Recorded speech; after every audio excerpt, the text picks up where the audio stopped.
We've all been in this situation before, a great big cumbersome map, and you're trying to find your way across Europe.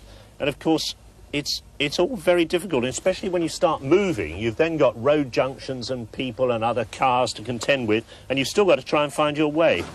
I mean, how much simpler it would be if this sort of information could be contained in a form that could be presented to the driver as he drove along. I suppose that's the year 2001, really.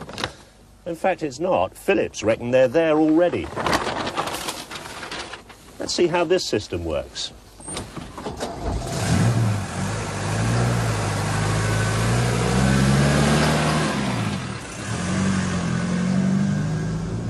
This is the Philips Carin, a sophisticated in-car navigation system.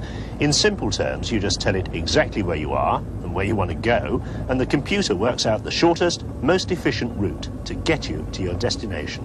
Take first turning left.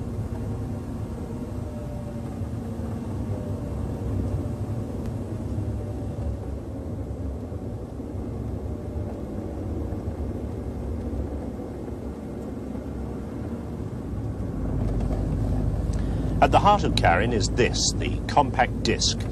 Most people will have seen compact discs used to store music, but in this application, the disc has stored maps.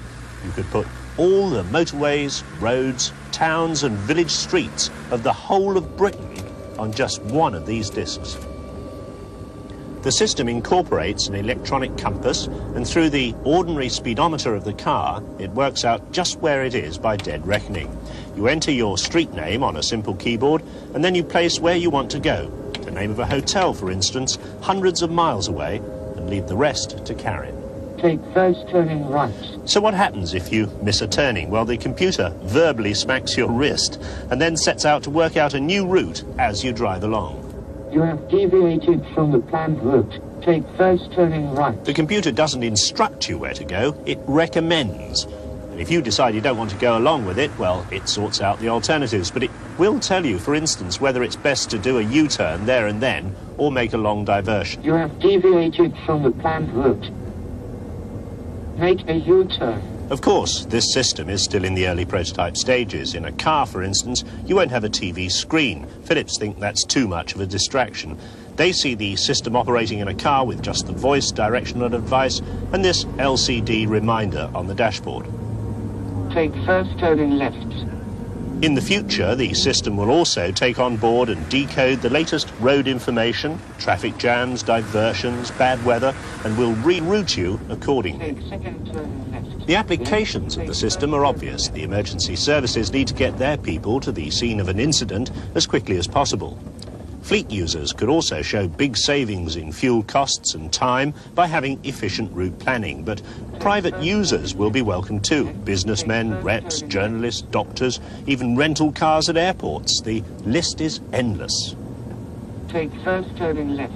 Of course, the disc doesn't just store road maps. It can show locations of restaurants, hotels, petrol stations, tourist information. The limits of the disc are those of your own imagination.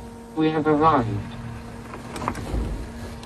Well, that's a brief introduction to Carin, and it's really not that far away in terms of practical realities. Philips reckon they'll have a system in operation for lorry and fleet operators within the next 2 years, and the unit cost could be as low as £1,500.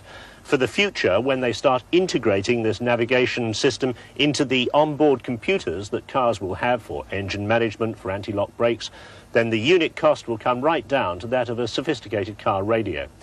So in the future, when a driver's got to head off across Europe, he can throw away this lot.